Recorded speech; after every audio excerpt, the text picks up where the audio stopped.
Today is May 28, 1996. We are in Linwood, New Jersey. I'm Jane Stark. I'm Arthur Pesco. My name is Paul Zucker, and I was born October 4th, 1924 in Lodz, Poland. Paul, tell us something about your early life. My early life in Lodz, Poland was very uncomplicated.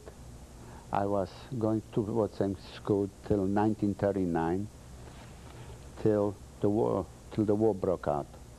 I was living with my mother and father and my older sister, who was a year older than me. When the war broke out in 1930... Tell your early life. In other words, could you tell us a little bit about your home life and your school? Oh, I lived in a very integrated neighborhood, you know. I never spoke Jewish till the war broke out. Why is that? I don't know why, really, but I never spoke Jewish, you know, till the war broke out. I was going to a Polish school. I was one of the few Jewish people that didn't go to hide it. You know, years ago, mostly Jewish kids went to a special Jewish religious school. I don't know why, because my parents were not that religious, you know. I went to a public school that spoke only Polish, and we didn't have much to do with the Jewish people there, because there was not too many Jews living in our neighborhoods, you know. Did your parents spoke Jewish in the home? Yeah. And that's how you learned? No, I didn't learn Jewish. I learned Jewish when, in 1939, when they sent us to the ghetto, you know. But you had to survive to speak Jewish, you know, because 99% Polish Jews spoke Jewish mostly, you know. So that... Did you celebrate the Jewish holidays at home? Yeah. How about Shabbat? No. No? We did not celebrate Shabbat, but we would celebrate high holiday, Sukkot, Rosh Hashanah, Yom Kippur, you know, the big holidays. But we did not celebrate the minor holidays, or we did not keep a kosher home. Your friends, were they mainly Polish or Jewish? Jewish. Your friends were Jewish? Well, Jewish, but mostly at the same kind, similar Jews, you know, that was in them. It felt comfortable, Poland, you know. Did you feel anti-Semitism when you were a child? Not in the beginning. I didn't feel anti-Semitism till I decided I would like to go to a high school. And then what was Polish high schools, was government-run high school, and then I also realized that I was something different than what's the rest of them, because we had to take a test. It was 200 kids taking a test, but we knew before that only 4 of us, Jewish kids, could make it. So we had to compete against the rest of the Jewish people. We didn't have to compete against them Polish, because we knew if we even wind up every one of them, the Jewish kid, 20 of us Jewish kids took the test, we will wind up having 100 score. Would not make wouldn't much different anyhow, because 4 of us or 5 are going to make it, you know. So that all of a sudden I realized that what the anti-Semitism is, you know. And how old were you then, Paul? I was about 14 years old. And did you eventually go to that high school? Yeah, I made it to the high school, but I went only 1 year, and then the war broke out. And then what happened to you? And the minute the war broke out, you know, there wasn't... Jewish kids could not go to school anymore. And actually, in Poland, before the war, we had school like Jewish kids went separate school, and Polish kids went separate to school. Only private high school, Tell them to be quiet. you know, had it. But otherwise, there was some kept Jewish kids in different schools than Polish kids. We used to go to school Sunday, Jewish kids. Polish kids went to school Saturday, because in Poland we went to school 6 days, not like we go here 5 days. But if you went to that Polish gymnasium, you know, was a very prestigious school if you graduate from a Polish government school. So I was trying to get in there, and I did.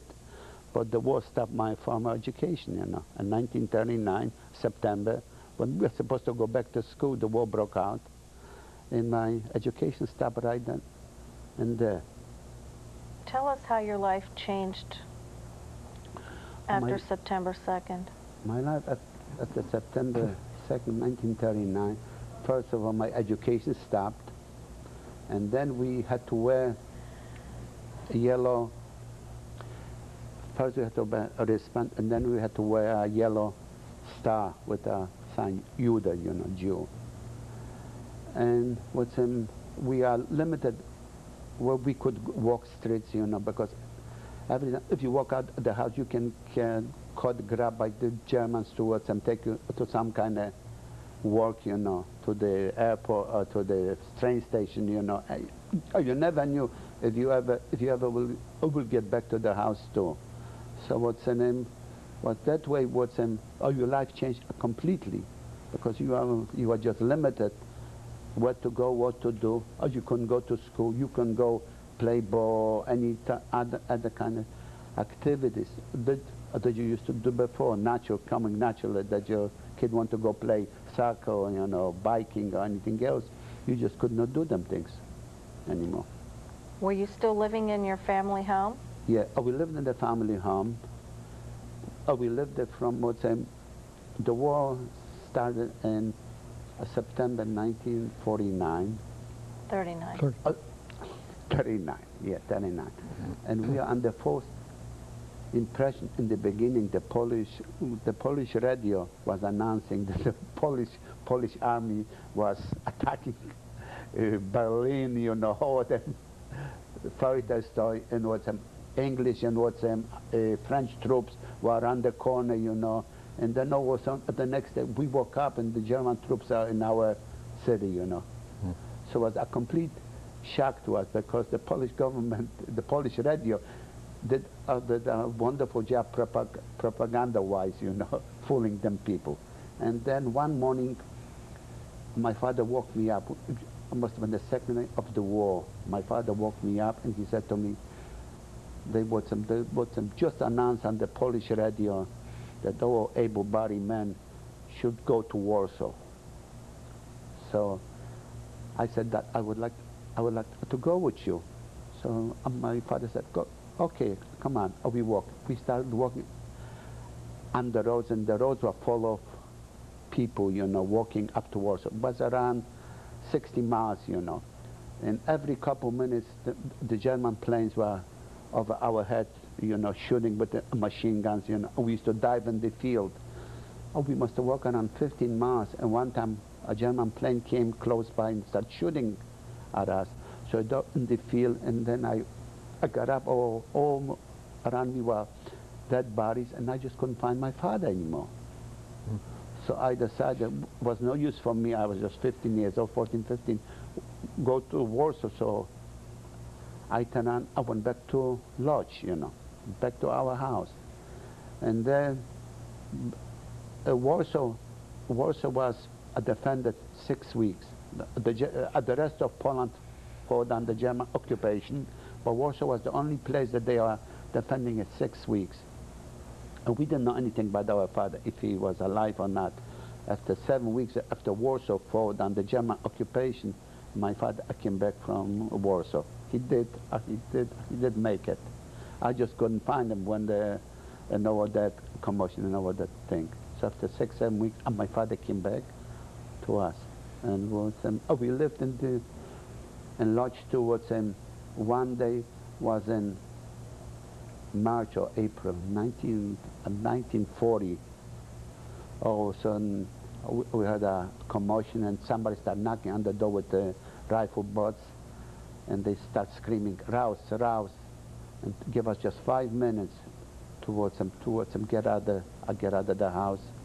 And they marched us all to a part of Lodz that used to be a very poor neighborhood, that the poor Jewish people lived there, you know. There must have been a very small part of Lodz, and then they resettled us all there, and they called the Lodz ghetto, you know. But how many people would you say were in the Lodz ghetto? It used to be, the rough estimation used to be 250,000. In the Jews? Lodz ghetto. Yeah. Because Lodz was the second biggest Jewish place in Poland, you know. Warsaw was the most biggest city in Poland. That was Lodz. The estimate was close to 250,000 Jews in Lodz alone. How many members of your family were ousted from your house and taken to the Lodz ghetto? We had my father, my mother, and my sister. And then we didn't. We had family, but they did not live in Lodz, you know. They lived some other places. My father's stepbrother, stepsister, and the family was 5 of them, stepbrother, stepsisters, and they all wound up in the ghetto too. So we wound up in the ghetto, and they allow us one room, 4 of us. And we, in the beginning, was not that bad, you know. For the first couple months, we had enough food and we could go in and out. And then just one day, in April, I think it was in April 1940, they just sealed the ghetto completely. You just could not get out. And every 50 or 100 yards was like a tower guard, was barbed wires and tower guard. If you even got close, in 5-10 feet inside the ghetto to the barbed wires, they would shot you right away. And they would build the ghetto that way that in the middle of the ghetto was like a trolley. You used to be able to go there from the Aryan side. They had to pass us, so it was built like that. And in the middle was like a open place that the trolley with the Aryan people could go through it. But the trolley was sealed. They could see us, but nobody could get off or on, you know. And they built like bridges. We can go from one side of the ghetto to the other, because the trolley was in the middle, so we could just walk through the bridge. And in the beginning, it was not too bad, but I mean, slowly the thing got worse. And when the winter time, the winter 1940, you know, we didn't have any kind of coal or wood to heat our places. So slowly people start looking for wood. And after a couple months, wasn't any wood left in Lodz ghetto. There wasn't any benches or anything, but people tried to do the heating. And then they start giving us ration, you know. It was 8 to 10 days, you know. We used to get food rations. But the food ration was so small that you have to incredible willpower to be able to stretch your food over that 8 to 10. I don't remember exactly, could have been 10 days, 2 weeks, you know. But if you would say, normally it would last you 4 or 5 days, you know. So a lot of people finish their food ration in 4 days, 5 days, and then they had to go 5 days, 4 days without any food. So winter time was not too bad, but you see, let's just say somebody died during the week or 2 weeks, so the family tried to hide the body to be able to keep another week ration, you know. At the next ration come around, if they would not report them dead, they could add additional ration. But you see, summertime was a problem because, you know, the body smelled, you know, so that was the big problem. But a lot of people tried to get away with it. And the main problem in the ghetto was hygiene, you know, because we didn't have hot water to get washed, you know. We didn't have like just 4 grown people. We lived for 5 years, no, 4.5 years in one room without running water. You know, we couldn't get washed once in a while, summertime in cold water, you know. So the main problem was the hygiene, and every few months they had some kind of outbreak of some kind of typhus or any kind of a disease, you know. That was besides the hunger, that was the biggest problem that was killing a lot of people. And you know, we had the main thing that was bothering us there was the bed bugs, you know. I don't know if you ever saw anything like it here, you know, or the lice, you know. You know, lice was the biggest thing. You could put your sometimes hand under your armpits and come out with a handful of lice. You know, that was the biggest thing that was the, and then slowly they would start reporting that they would look for people to go to work, let's just see, to other places, you know. We didn't know then. We certainly thought that they were sending it to work. So people start reporting to places to go to work. But if they didn't have enough people, volunteers, they would grab anybody off the street to fill out the quota. The main thing is that when we went to the ghetto, the German picked a Unmeltester, what they call it. Somebody who was was the highest official in the Jewish community. The German dealt only with him, you know. So he did all that dirty work, you know. That was an older man who was ran an orphanage before the war and lodge. His name was Chaim Rumkowski, you know. He was a very nice man, but he was very naive, you know. He thought if he's going to give the German whatever they ask, they will spare some of us. But he was just a tool of Germans, you know. So slowly they would keep sending people out of the ghetto. He would pick them to go. He would pick which ones go. He would pick the people. Did you know where the people were being sent? No. We see at the first thing that the German did when they came to lodge, they would confiscated our radios. We didn't confiscate our we didn't have any newspaper. We didn't know anything what was going on. It just was rumors, you know. You know, well, Jewish people always believe in Mashiach, you know. So they would say, well, rumors. There were American landed 6 miles away. The French landed here. The English. That's what kept us alive, you know. The rumors kept us alive because otherwise you would not survive if you wouldn't think that any other day somebody's going to survive. So every day was like mouth to mouth, you know, rumors. That happened. But I don't know if some German had somebody spreading the rumors that kept us down, you know, because we always thought that we would keep quiet. It won't be that bad, you know. Jews always looked, you know, positive that something is going to happen and something is going to help them out in the last minute. So that was the only hope that we always had. The rumors that the war is over. The war is over. Since 1940, every day the war was going to be over. But slowly, they used to sometimes send people, German Jews to lodge, Czech Jews to lodge, and from all them small other cities. But the people in the ghetto, population get slowly small because people keep dying from hunger and the disease, and then was all of them sending out people to work, and the winter was awful, and we never knew to the last minute, even to 1944, when they would liquidate the ghetto. By the way, Lodge Ghetto was the last ghetto being Europe, you know, because Warsaw was liquidated in 1943.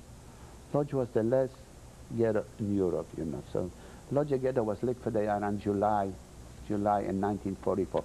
To the last minute, we thought that they were sending us to a resettlement that we're going to work, because when in the end, before they liquidated the Lodge Ghetto, they would announced that they were going to resettle us, not family, but was in factories, pretending that we all were going to work in the same factories, you know.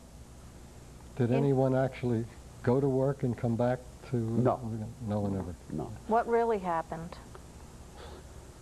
What really happened was around 40,000 of us left in July 1944, you know.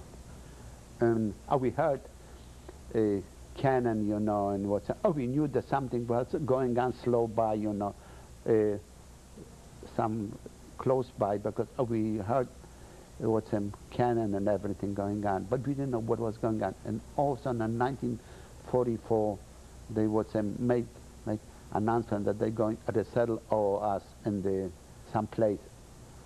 I forgot where, and they would told us that we're going to be resettled by factories, you know, pretending that we're going to go to work, because I was working in a tailor factory, and everybody had to work in the ghetto. Otherwise, you wouldn't get food, you know. You had to, was tailor factories, any kind of factory. We used to work for the German government, making the German uniforms, and it was very hard work. But they would pretend in 1944 that we all going to, and not enough people, volunteer, went to the resettlement places. So all of a sudden, one morning, the German soldiers came in and they chased us out of the house, and they all moved us to the resettlement place, to the railroad station. Then from 1940, when you went into the ghetto, there were like 250,000 people there. Yes. And by July of 44, there was only about 40,000 left. 40,000 left. Was all your family still with you? Yeah. There? All your family Four had of survived. us. Four of you had Still working, survived. still working. Did anyone try to escape from the ghetto that you knew of while you were there? They did not escape. They committed suicide, actually. People who got living like that, they just ran to the barbed wires and they got shot, you know.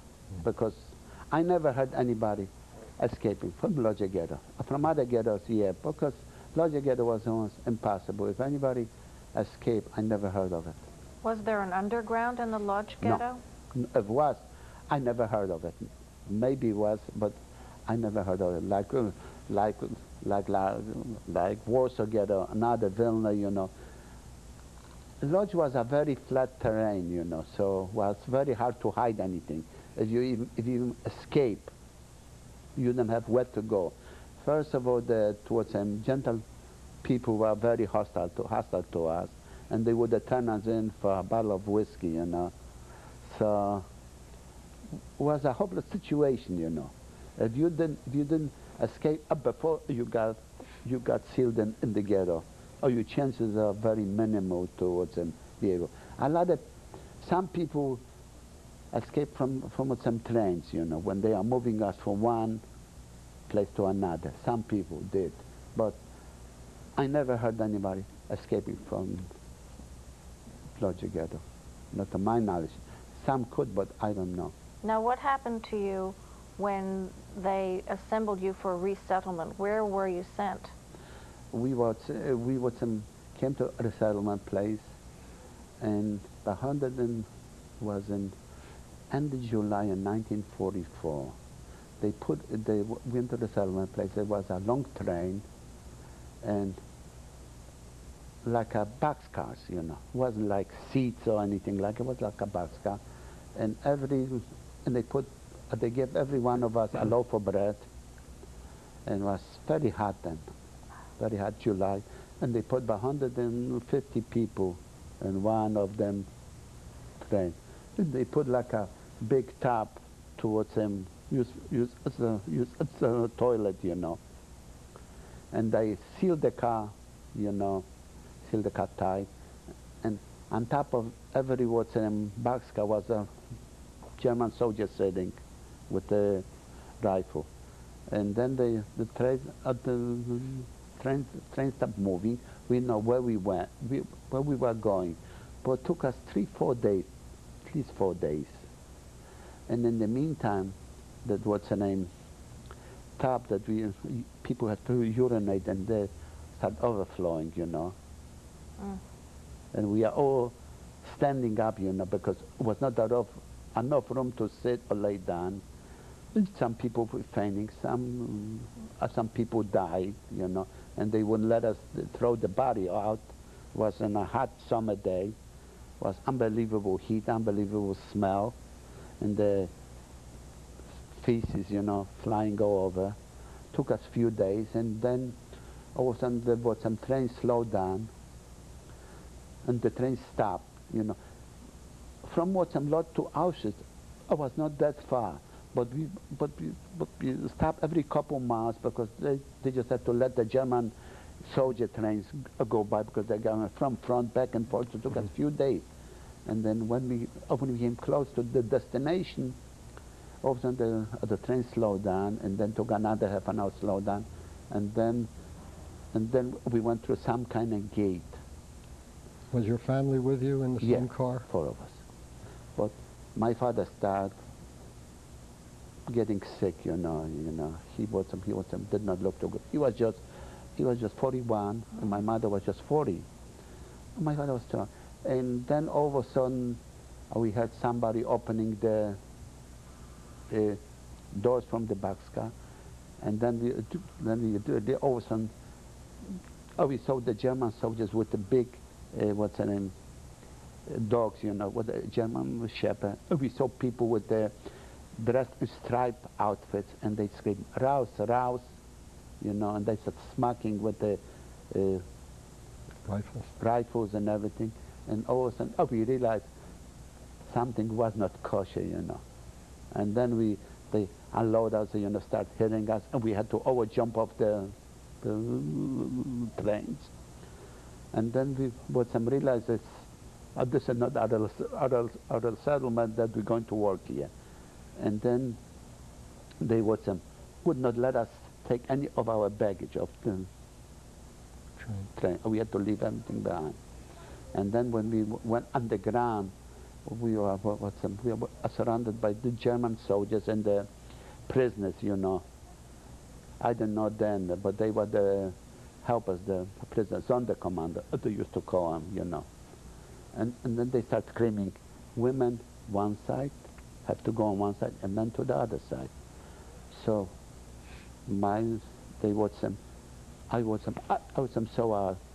with German officers standing there, surrounded by other lower officers, and you saw the lineup of the people walking, and the man was just pointing with his index finger, you know, this way, you know.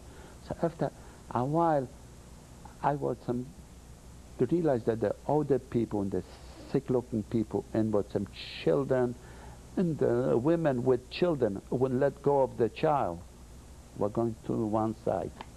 And then I saw my sister with my mother getting to that guy, and he point my mother to the left and my sister to the right. I didn't know then what was going on. And then they asked for the men to go through to selection, and I was and father was completely, he just could not walk. He got so frightened. I don't know what happened to him. He looked like his face was drained completely. I smacked him one time, thought that maybe, you know, put some life into him, but just could hardly walk. I knew it, he couldn't make it. So when we got to the selection, he pointed them to the other side, you know. And then when we got to that side, they all walked us to one of the barracks, and they asked us to take all our clothes off. Are we only allowed to keep our shoes and our belt, nothing else? And we went to, they took us to the shower, shaved off our hats, you know, and sent us to the camp. And the camp was? Birkenau, Auschwitz. The camp was Birkenau, Auschwitz. Till at the last minute, we didn't know where we are. When we got to the camp, I asked all the prisoners. They were prisoners who were there for a year already. Some of them, you know. I asked him, what happened to the people that went to the other side? He pointed to me, you know. He was a hardened prisoner, you know, being there such a long time. They would see everything. He pointed to the chimney where was fire, smoke stick, he said. He did at the eye, you know. And I couldn't understand, what are you talking about? What are you saying? She said, what is some kind of moron? He said, oh, don't you know, whoever went to the left side went to the gas chamber crematoriums. And then for the first time, I all of a sudden realized what it was. And, Auschwitz. I was there for a couple of days, and we are picked to go to some kind of chores in Auschwitz. And we are walking in that direction, man, by 100 men, and then from the other direction was coming a detail of women. And they all have their hair shaved off, you know. If a woman had her hair shaved off, they all look almost, you know. And then all of a sudden, I hear somebody screaming my name, and I realized what my sister, and she would scream, "How is that?" to me. I said, "He's all right, you know. I don't want to worry about him too." And that was the last time I saw it till after the war. I was in July, end of July, beginning of August. I was in Auschwitz-Birkenau, and then one time but I was a week there, and they would pick me up to be in a detail, they call it Canada. Canada was the outfit that they would after people coming from places, you know, like Lodge Ghetto and all the other places, they would not let us take our baggage. That was there was a commander. They, after everything was over, they would we came there and we was picked up all the baggages. We took it to a warehouse. We were separated, you know, everything like shoes there and whatever you find, you would separate, put it in the books, you know. That was the best job, you know, in Auschwitz. So the Germans SS let us steal anything, because we couldn't do anything. If we find a diamond, you know, the only thing I could do with a diamond, buy myself bread, you know. So if anything went in the books, they just could not touch it at the Germans anymore. So they would rather let us steal and sell it to them, you know. They would say, out before we went to work, they would said to me, "I'm looking for a watch, you know. Get me a watch, I'll get you a salami." I couldn't do anything with a diamond. I couldn't eat it.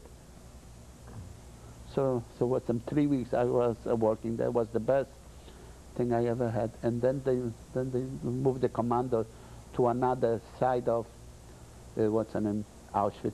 That was actually Birkenau. Birkenau was part of Auschwitz, you know. Excuse me, was that the soldiers that made these deals with you, or were they the Jewish undercommand? No, soldiers. Did they speak in German? Did you speak? Yeah. And you spoke in German? They would German. get along, you know. They would yeah. They were, and there was the other parts, you know.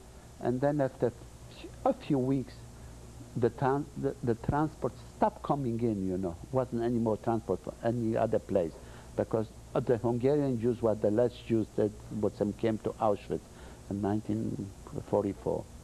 The Russians were getting close.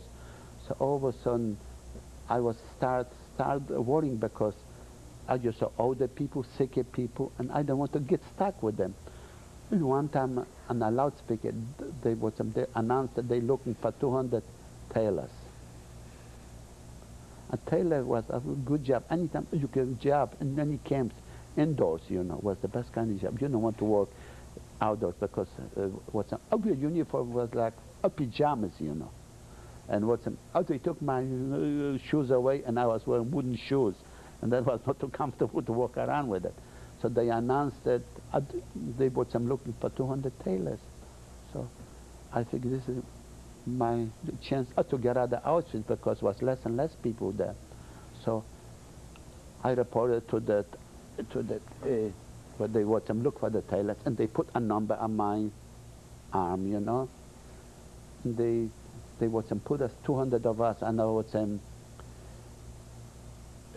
what do we travel in trucks, you know. And we went down on 10 miles maybe away from Auschwitz. We all wind up in a coal mine. No. Coal mine. And they export tailors, but we all wind up in a coal mine. Oh, my. So that was the coal mine.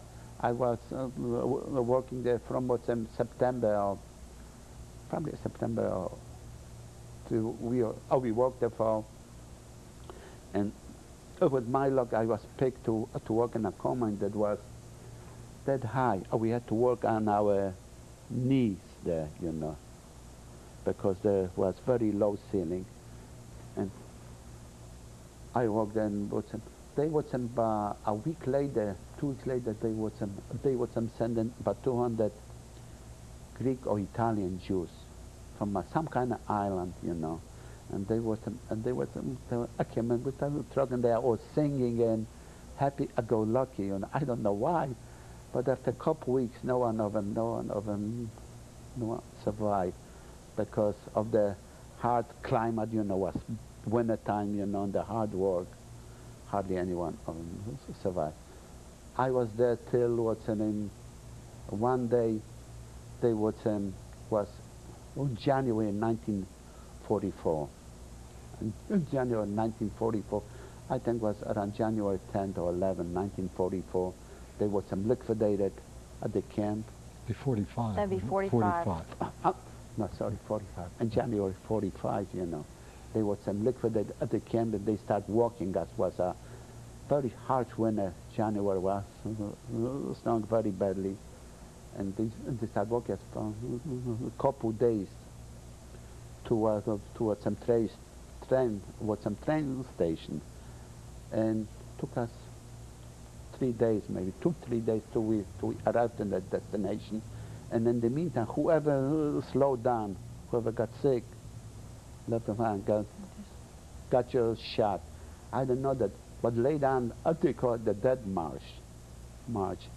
They were liquidating Auschwitz and all the surrounding sub-camps, you know. And they walked us a couple of days. Half of us did not make it. We came to the place where they have the train ready for us. And they put us in a boxcar, but that was January 1945. They used open boxcar, you know. And when they brought us to Auschwitz, was the closed boxcar in August, July. But this time was open boxcar, and they put about over 100 of us in every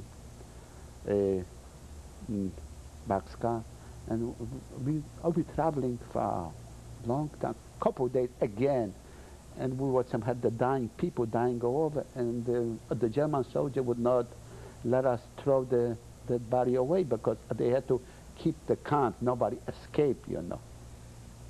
So after a while, we used the dead bodies for like a pillow or something, you know. And took us a few days. We didn't know where we were, and then we arrived. I didn't know that, but we arrived in January, and then the January was very cold. But half of the people on the train were dead. We arrived was in Mauthausen. I didn't know that then, but all of a sudden we realized what a big sign, Mauthausen. That's in Austria. Austria was in Austria, you know, in middle Austria, in the Alps, you know. We arrived in Mauthausen, and we were standing there, and then all of a sudden there was a commander of the camp came out, and he said, "Oh, Jews, step out, you know, from the line." So we all stepped out. He said, "And you getting here doesn't live longer than 24 hours." That was the first thing that greeted us. But the worst thing, I forgot to tell about it. The worst thing in the camps was that every day they used to count us twice, you know. You know, a German had the thing about counts, you know, that nobody escaped. And sometimes they made a mistake, a miscount, you know. So in the meantime, till they went to every barrack looking all around, so they could keep you 12 hours standing in tension till till they find somebody. But mostly of the time was what's the name, some kind of miscon, somebody died, and they just forgot to put them in the books, you know. But that was the worst. Mostly of the time they would took the one thing advantage of being in the camp of a ghetto was that they kept us cleaner in the camps. They disinfected us, and once in a while we got a shower, you know. In the ghetto, we didn't have all the things, you know. And the thing in the ghetto was that we lived, the whole family lived together, you know. That was the thing. But in the camp, I used to get food once a day, you know, in the camp. In the ghetto, I used to get once every 8 or 10 days. So the advantage of it, that you could not, did not starve for 5, 6 days. You starve every day because you didn't get enough food, but you got something every day, you know.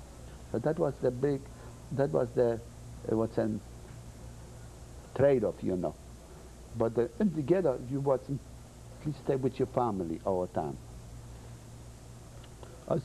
So then I arrived in Mauthausen, and for 3 days we were walking around in the nude because we didn't have enough clothes for everybody. I was in Auschwitz a couple days, and then they finally I got a pajama outfit, and then they sent me to a sub camp close to Mauthausen, Gusen, they call it Gusen 2. And then they sent me to work in a Messerschmitt factory, German planes, you know.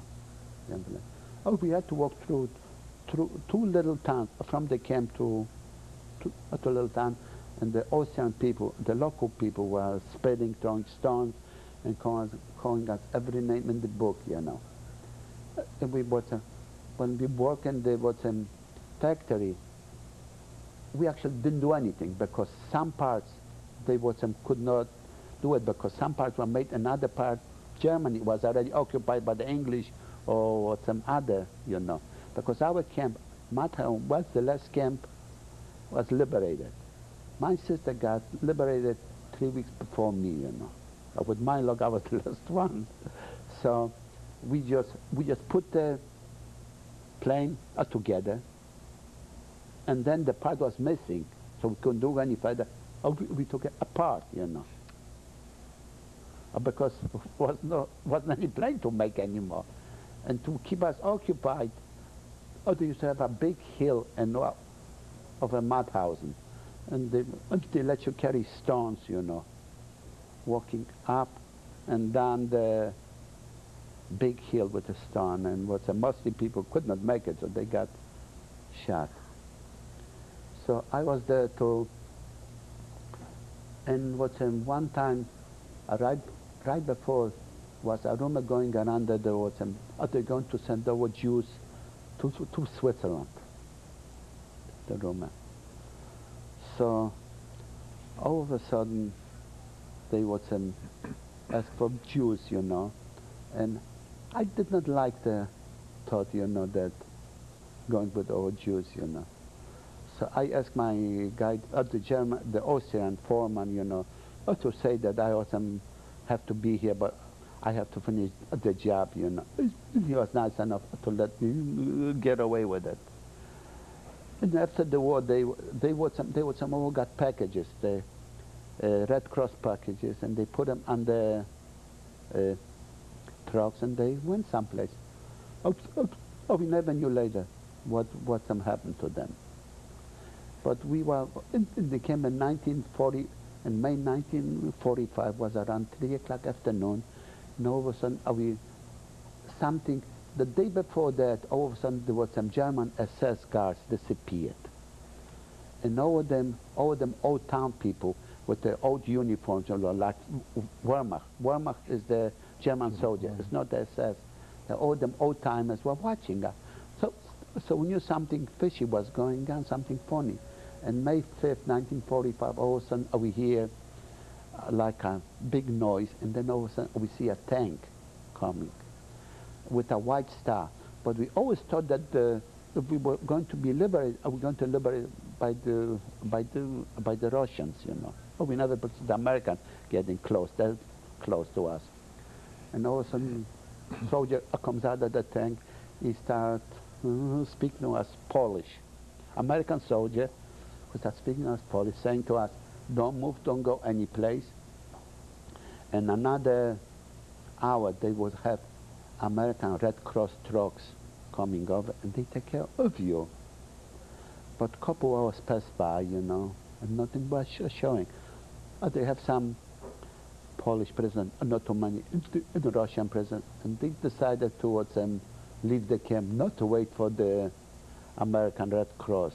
So I decided towards them leave the camp. I was we walked at the whole night till we reached city of Linz. We reached that city. It looked like nobody lived there anymore, you know. Everybody was hiding, you know. All the population were hiding.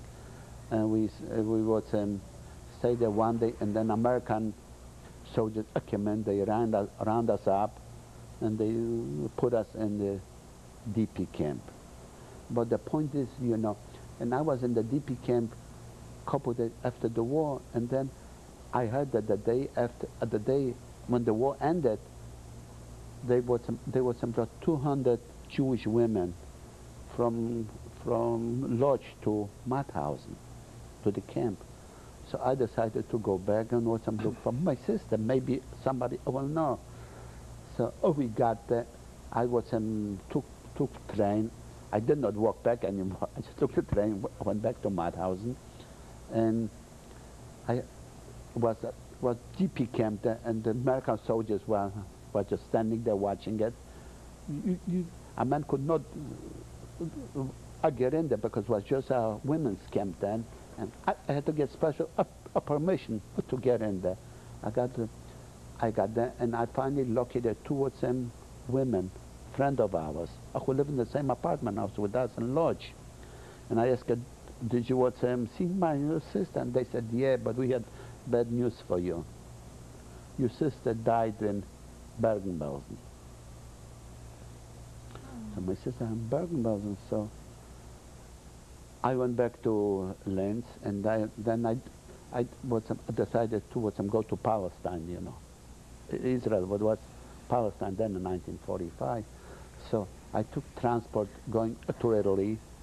We went to Italy, and from Italy we were supposed to go to Israel, but was not that easy. I was in Italy for a couple months, and then I was in a place, Jewish committee in Rome, Italy, and then all of a sudden somebody comes over to me. He said, "That's your name, Paul? Paul's okay, you know." And my name, by the way, my Polish name was Paweł Zucker, you know.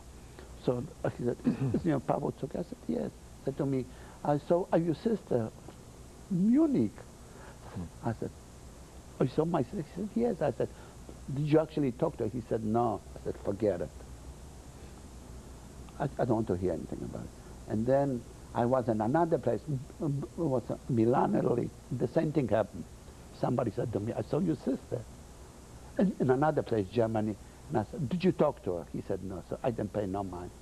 Then it was some couple months past, it was around December 1945, or January 46. I don't remember. I was waiting for the transport to go to Palestine. And I was in committee place in Rome. And then they have a book, Survivors. You know, they have survived book. And I was glanced through the book, and I was Irene Zucker, the date, everything. Right, so I said, something is. And then the next time, I bumped into a guy who said, "I saw your sister," and I talked to her. He knew her. So I figured now is the time to believe it, you know. So I was in Italy, so I had to, it was not that easy going backwards, so I had to try to go through the mountains, go back to Austria, and I went back to Germany. And they told me she is DP camp, and Germany, Bavaria, close to Munich. The name of the camp was Feldafing, Camp Feldafing, DP Camp Feldafing.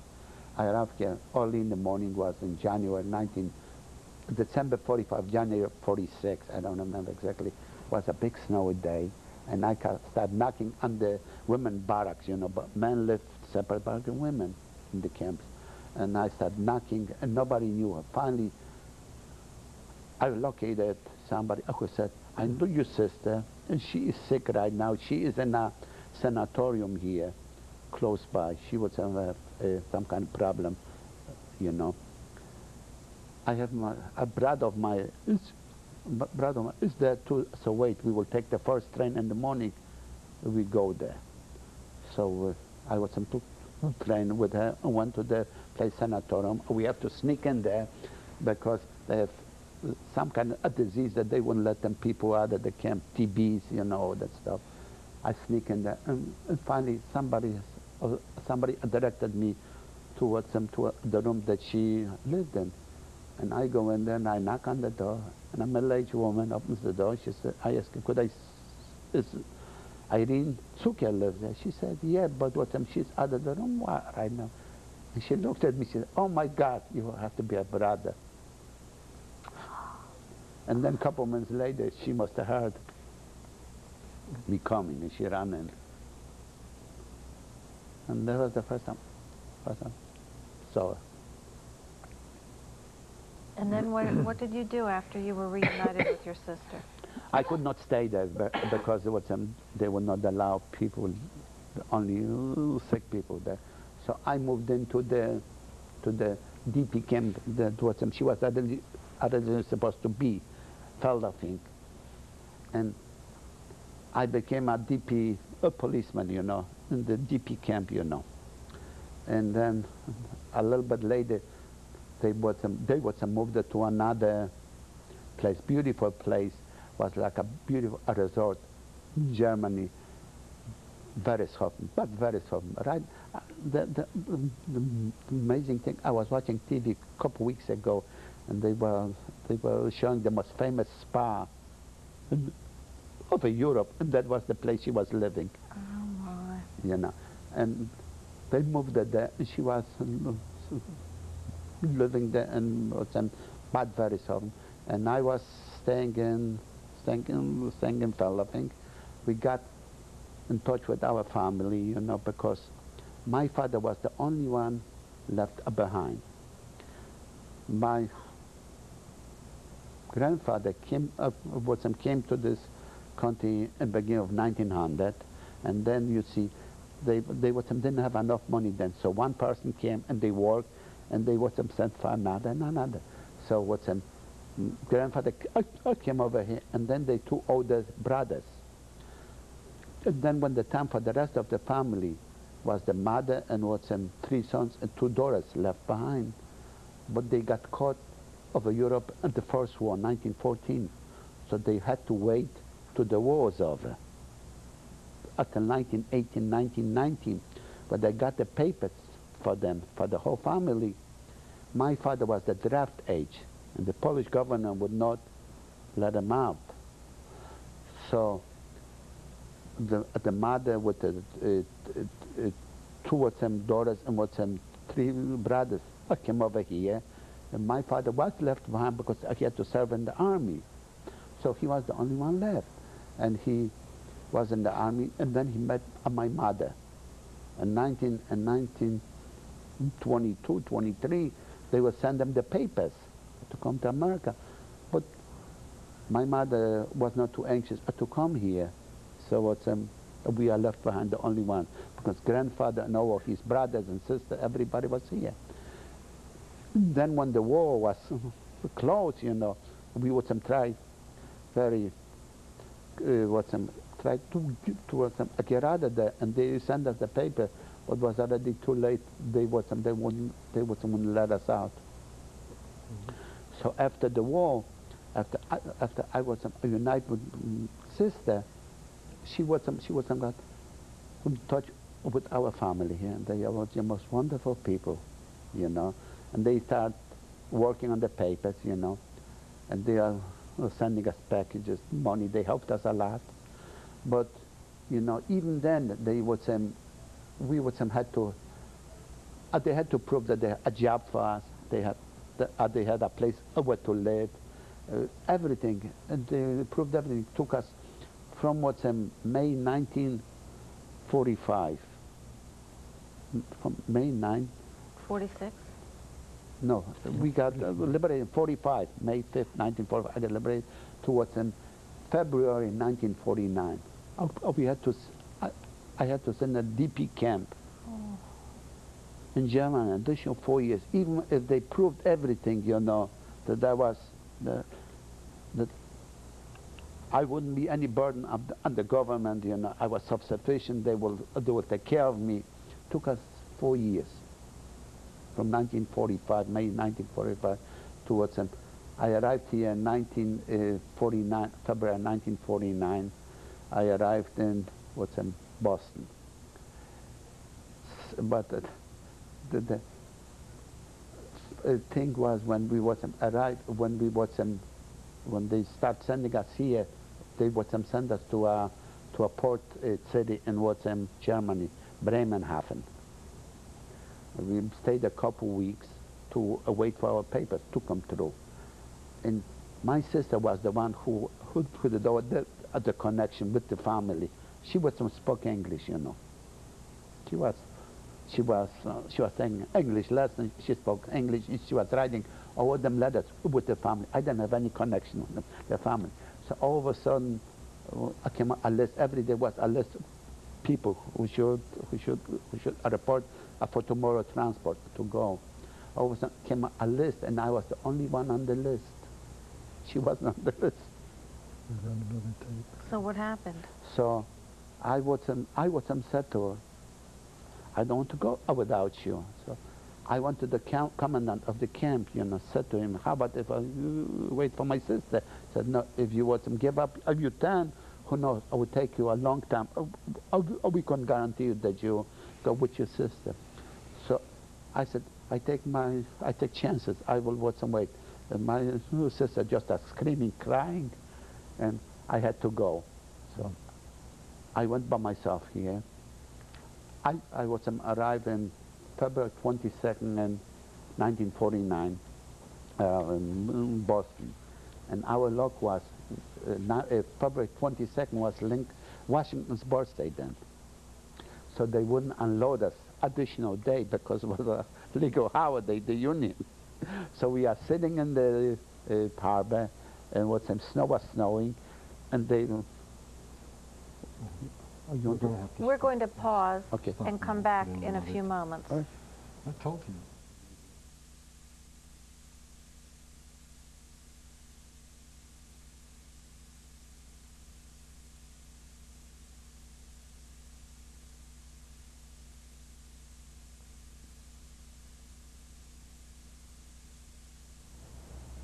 Paul, we're going to resume with you arriving in Boston Harbor on February 22nd, 1949. Yeah. We arrived in Boston in February 22nd, 1949, and we didn't know then, but it was a legal holiday, you know. We had to stay additional day on the boat. On the boat was beautiful, snowing, and we saw the lights in the city harbor, you know, and they played the whole time over and over again. The snow is snowing and wind is blowing. And every time for years, every time I hear that melody, it reminds me that Boston thing. Anyhow, the following day they unloaded us. And a woman from Hayat, the Jewish organization, came over to me and she said, you know, oh, you going to Philadelphia, and some families going to wait for you there. I don't know my family. She said, don't worry, how will they be able to tell who I am? And so I said, don't worry, we take care of it. And she put a sign around my neck with my name. I didn't know that, but they must have told the conductor to let us off. So the train arrived in New York first, and most of them people got off in New York, and then it was a very weird feeling, you know, going someplace to a family, to a foreign land, and don't know anybody. I never had any communication with them because Everything was done through my sister. And then the train arrived, and all of a sudden, conductor comes over, taps me on the shoulder. I couldn't understand English, and he just points me to the gate, you know, the outside, and was me and another Jewish man. The rest was Ukrainians, you know. You were early 20s then? Yeah, I was in early 20s. I was 24, yeah. And then they would send, I was having a suitcase, me and another guy, we were standing a couple minutes on the platform, and nobody shows up. I said, oh my God, they wasn't forgot about me. And then all of a sudden, I see two people walking, you know. Was a tall man, and then I saw a short man, and we were kidding around. Who does who belong? And then when the man came close, I all of a sudden realized the shorter man looked like my father, and he introduced himself. He was my uncle, and we walked downstairs of the main gate, and was my whole family waiting there, you know, all them uncles and aunts and all the kids, and then they drove maybe 10 cars. We arrived in Philadelphia, Strawberry Mansion, 29th Street, you know. There's a big celebration there. And then, but 10 days later, I noticed that my sister coming in. So it took her 10 days, and 10 days later we went to New York. And she arrived by boat in New York. But when we got on the boat, and in Bremenhaven, you know, they were little transport boats, but 7,000 or 8,000 tons was like a boat, you know, during February, during the roughest kind of weather. Took us 11 days to cross the Atlantic. Now they do it in 2 days or 1 day, who knows? And you know, 95% of the people are seasick. Nobody ate. My sister, she got sick in Hamburg, and she got out of bed and was in New York. A lot of people are seasick, and they have an awful time getting here. But the amazing thing is when I arrived in Philadelphia, the next day, I don't know how, when, was an article in the paper about me, that the Holocaust survivor. I still have the article home. The Holocaust survivor, and once I mentioned my name in that city that I came from. Also, the next day was like a mob, people coming over, you know. The American people thought that I knew everybody in Lodge. People looking for Yeah. news about their Yeah. relatives. You know, because I was just a kid then, and some of them got angry, you know, that I didn't know about the people, but I could know everybody, you know. It was day after day, it was like everybody coming over and was asking questions about the family and that. But I hardly could help anybody because I knew very few people. Right now, often I don't remember anybody from the lodge. I don't remember anybody. So it was about 10 days later, me and the whole family went over. We picked up my sister, and I came back to Philadelphia. She lived in one of my uncle who had only one daughter. I lived with my uncle and my aunt who had 5 sons, but 3 of them were only in the family, left, you know. Other 2 are already married, so they were just the most wonderful people. They were just like my parents, and I'm very close with the family right now. They were some just wonderful family. Rona is one of the daughters of the son, you know, of my uncle. Rona's father is my first cousin. So we had a very lovely relation since then over the years. So it was my coming here was the greatest thing that ever happened to me. Is there anything that you want to tell us in going back? Anything you might have wanted to add? Yeah, I want to tell you one thing. You know, my father was a tailor. And he specialized in uniforms or soldier uniform or army uniform. And he got clients, the German generals, you know, and he was really very good tailor. And they would every time he did something to them, one of the captain give him some kind of letter that this letter was supposed to protect them. That if any time something happens that they want to move him or chase him out, if he showed at that letter, you know, he will be safe. Sometimes when I wanted to go someplace, go someplace, I used to take the German uniform, put it over my hand, and walk with it. When anybody stopped me, wanted to take me to work, I said, listen, you can stop me because I have to go deliver the uniform to a German captain or something, so they would not touch me. So we were always under force impression that this is going to save us, you know, that my father works for the Germans, but when the time came that they came to our house and gave us 5 minutes to move us to the ghetto, they took the papers, over them documents of my father, and they just told us that this is just worthless. Everybody has to go.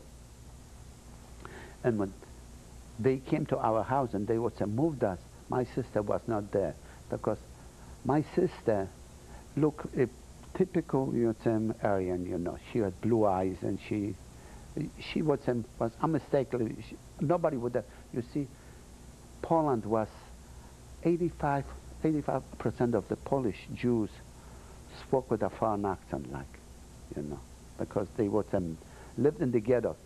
They were not ghettos, but were soft, created ghettos. The Jews lived together, and they only spoke Jewish. And majority of the Jewish kids went to Hayde. Hayde is like a Jewish school only, so they never learned how to speak proper. What's the name? Polish. But me and my sister, we grew up speaking Polish only. I didn't have the guts to do it, but my sister was fearless. She would go any place. She never wore a yellow star. She never wore the thing, you know. If you got caught, you got shot, you know. But she never did it. So anyhow, when the German came in to get us and was sent us to the ghetto, my sister was not with us. Took us a day and a half. She came back towards the ghetto, and she could be hidden with our friends, German friends, who were willing to keep her. But she I went to the ghetto. Even when the ghetto was not that tight sealed, she was going every day out, and she was getting us food, you know. One time, I tried to, you know. I took off my star, and I decided to go in the city, you know, before the ghetto was sealed.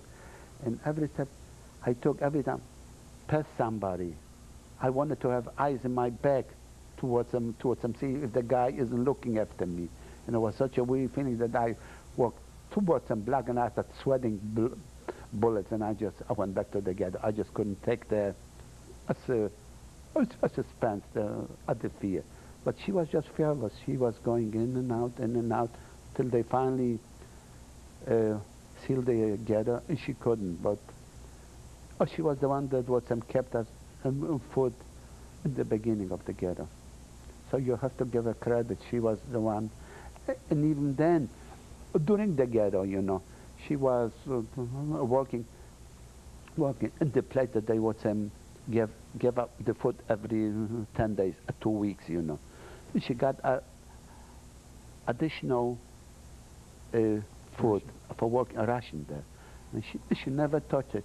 She came home and she had that with us. And what I'm doing that in the ghetto, you saw family killing each other over food, you know. It was, you know, mothers and daughters and kids, you know. It was unbelievable what some hunger can do. Some people, you know, fell from hunger, you know. They would you could see people walking around with legs like that. You just touched it, and it was like a balloon, you know. And there was camps. They have people that had the dead look, you know. They were skinny completely. They call them Muslim men. They had a nickname for 'em. If anybody looked like that, you know, skinny in that outlook, oh, you knew that will take 1 day, 2 days, and they're going to disappear. And a lot of, I was some sort of transport, I come in, and a friend of mine came in on a transport from some, I forgot where, and he said to me, I won't be able to survive. He didn't, couple weeks. You could see some people just give up, you know. They look in the eyes, you know. Oh, you knew that they won't fight for life. You had to have that feeling that you're going to survive. I never had that doubt in my life that I'm not going to survive, you know. And I think mostly people that give up, you know, said, I won't be able to live like that. I won't be able. And I saw a lot of people in Auschwitz running to the barbed wires and was just get electrocuted and just got shot. That was a form to commit suicide, you know, because they just couldn't, didn't think that they would be able to do it. So willpower has a lot of things to do. And another thing, I know this depends what country originally you are, you know. Some Eastern European, I think, took the hard times better than you saw people from other countries, from Holland and from Belgium, France, they just disappeared right away. They just couldn't take the harsh climate, and Greeks, Italians, they just couldn't take the harsh climate and the harsh labor. Paul, have you ever been back to Poland? And when when my older kid got a little bit older, you know, he started always asking, he got very interested about Holocaust, and we always talked the history about Holocaust. And I was always promising him to, when the time will be ripe, I will take him back to Poland, show him the places that I was born. How many children do you have? 2 sons. One is in the late 20s. So I was talking to my cousin, and I was talking to my other cousin's daughter, and we decided we will go back to Poland. But when the thing came close, the date, you know, made all arrangement, I always tried to wiggle out of that. I all of a sudden start having second thoughts and some nightmares, you know. And I was pretending that I won't be able to take the flight, you know. I'm frightened of. I don't like flying, but I was trying to say that I had a heart. I'm going to Florida, so how could I go to Poland, you know? So finally, they talked me into it, and we decided we will go to Poland. We took the plane from Newark, and we arrived in Warsaw. And it was some kind of weird feeling arriving back Poland, you know. I always have nightmares, you know. Since the end of the war, I always have nightmares, always have headache, I always had dreams about the house that I left. I don't know why. I always dream I was walking through the front gate of the house, you know, and I always had headache. So finally we arrived in Warsaw, and Warsaw didn't bring any kind of memories back, because I was the only one time as I was a little child, so wasn't anything bad, good, in between. I didn't feel any resentful, because it's different people now in Poland, you know. It's different generation, 3, 4 generations later. Anyhow, we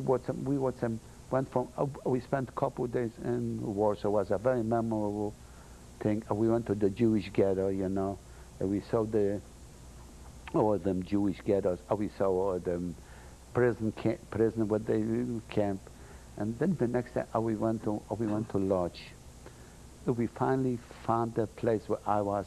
That our house was the biggest shock of my life. The house wasn't there anymore. There was some level of the house, and they built a hotel, a casino.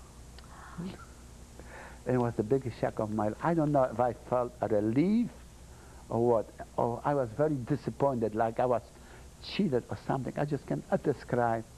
And then we went to the place where I was school. Lodge brought a lot of memories because, you know, this is the place that I was growing up. But I just couldn't describe the feeling. I was always dreaming about the house, the house, the house, the house, and then I got there and the house disappeared.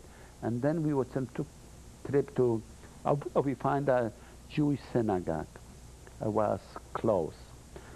Jews was the biggest, was the second biggest city, Poland. They had a lot of Jews, close to 250,000 Jews. The synagogue was like, we finally located a Polish Jew who opened the synagogue for us. He said that they don't even have enough people to keep the synagogue open for high holidays. They just opened the synagogue for the tourists like us.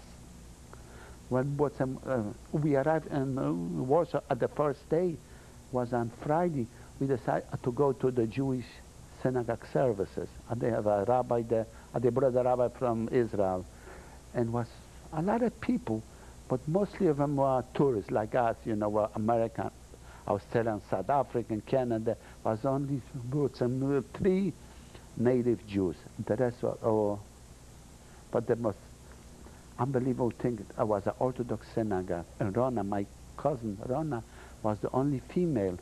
So the rabbi sent one of the Polish Jews over to me. He said, "Oh, you have to tell that woman she's not allowed to sit downstairs." And Orthodox Jews, women and men had to be separate. So Rona had to be the only person going upstairs on the balcony. But Lodge was a very emotional thing. And then we went to the ghetto. Well, I was doing in the ghetto 4.5 years. It was another shack. The whole street was destroyed. So the house that I was born with wasn't there. The street that I was in the ghetto wasn't there, you know. And there was, I thought that I would feel different emotionally. I thought I would feel different emotionally about Poland. But I didn't.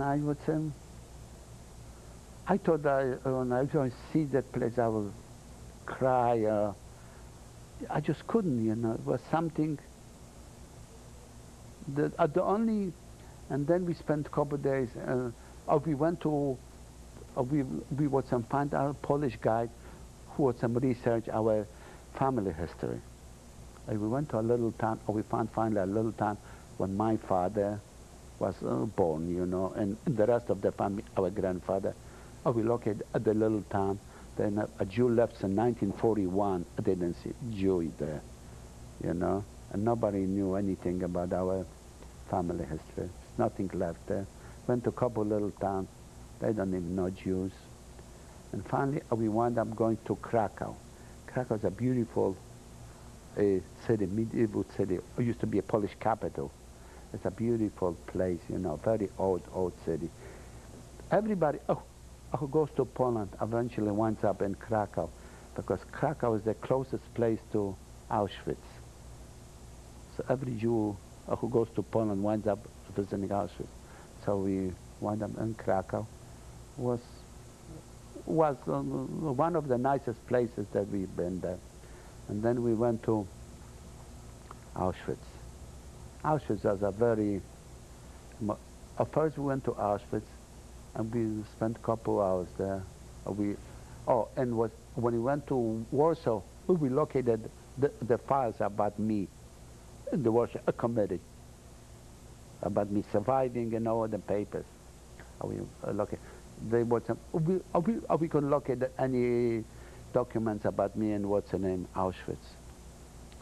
And Rona sent them a letter. They were supposed to send it back to her in the States, but they never did. And then the most emotional thing was going back to Birkenau. Birkenau was the original, before you get to Auschwitz, you get to Birkenau, and there was some selection took place. It was the most emotional thing, seeing the railroad tracks going through the gate.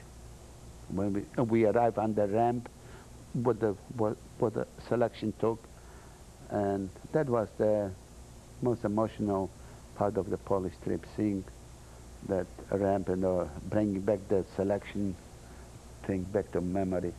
And then my barrack that I lived in Birkenau was level 2. So my kid was kidding me, Dad, maybe you just made up the whole story because your house wasn't there, your street in together wasn't there. Some part of Birkenau is what's at the barracks were level, close to the crematoriums, you know. Was unbelievable going to crematorium, the gas chambers, you know. Was unbelievable thing. The Polish trip brought back some memories. Have you spoken a lot about your experiences in the past before today? Not really, not really. Compared to other people that I meet, they always live the past. They would speak still Polish, you know, and they would remember every detail, you know. If they ask me something, I say I don't even remember. They would think that I just faking, but I don't. And some people lived with the Holocaust. That's the whole life. They don't want to. I don't know if it's good or bad. They don't want to let go of it, you know. They would live with it, and they are very bitter about it. But I mean, sooner or later, you just have to talk about, but you have to let go of it. You just can't that thing get you up alive. Can you tell us why you came here today? Well, What reason did you have for making this tape? well, one thing I made it. I really never want to talk about it. I never want to talk about it. A couple times at the place in what they have in Philadelphia, the Gratz Institute. I'm a friend who runs it, and he was after me for years to do an interview for it. I never wanted to do it because I don't like to talk about it, because if I talk about it, it brings back memories. It takes me a while, you know. Sometimes when I even watch TV and all of a sudden they have something but Holocaust, I try to turn off right away, because I know if I'm going to watch a couple of minutes, I will have dreams about it, and it takes me a couple of days to get over. So I didn't want to talk about it really, but now I realize that I'm not getting any younger, and people still, when we are survivors still alive, you have people that denying that the Holocaust ever happened. So I thought it would be a good idea for me, who was first-handed, you know. I'm not a child who was a survivor. I was there, you know, to put it in a perspective of my experience. That was the only reason. Otherwise, I wouldn't do it, because I don't know if my sister would ever even do it. Some people talk about it, live with it. I just couldn't, and I don't know if it's good or bad, but this is the way I always felt. For 30 years, I did not talk to my little sister about it until she finally went one time to Florida, and she went into the Holocaust Survivors Museum in Miami. You know, a couple of people wanted me to go with them. Before I even went to Bond, a couple of people wanted me to go with them to Washington. I would not go there. And I don't think I would even go today. I don't know why. I just wouldn't go. But Well, your testimony will be there. I feel much better right now that I finally got it off my chest. And well, we thank you very much for coming today, Thank you. Paul. Thank you.